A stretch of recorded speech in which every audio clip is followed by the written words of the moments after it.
Hi guys, I'm Katie. I'm a left below-knee amputee, and I've done these before, but I'm just gonna do some more, where I go through and answer questions that people have asked me. I'm gonna do these in separate clips, so just keep your eyes out because I'm gonna be posting a bunch of these.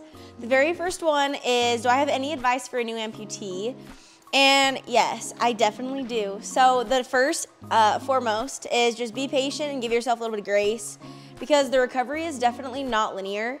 Also, don't mind my leg. This is a makeshift thing I'm trying that you'll see in a future video. But yeah, this is not my normal typical setup for my leg.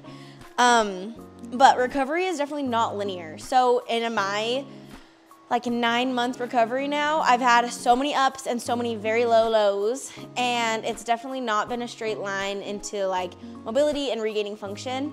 There's days and months where I am able to do a ton and really have very minimal limitations, and then there's some days and months where I'm completely in my wheelchair, I can't wear my leg, I've got to decompress, right? So it's not linear. Just be patient and go into the amputation, or if you're already amputated, go into your healing process with that in mind.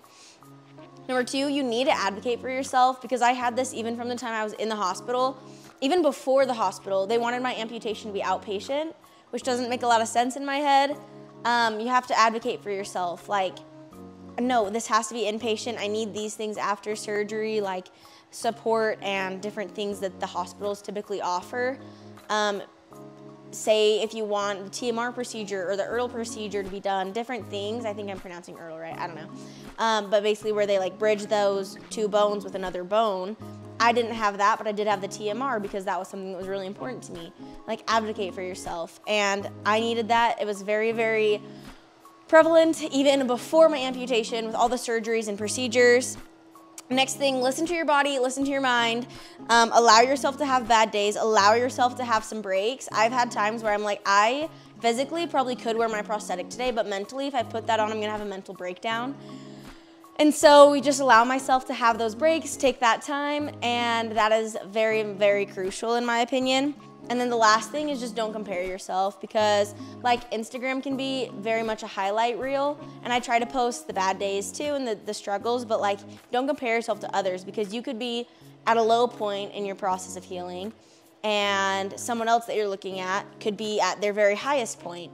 And then like I said, the situation of recovery just isn't linear. And so when you're down low and they're high, it can very easily swap, where you're at your highest point and they're at their lowest, right? And so don't be comparing yourself to other people, because it just isn't, it's not comparable. You know what I mean? So that would be my advice to everybody who is a new amputee or someone considering amputation, things to just keep in mind. Welcome my little Roomba friend. And then I'm gonna turn him off and we'll answer more questions.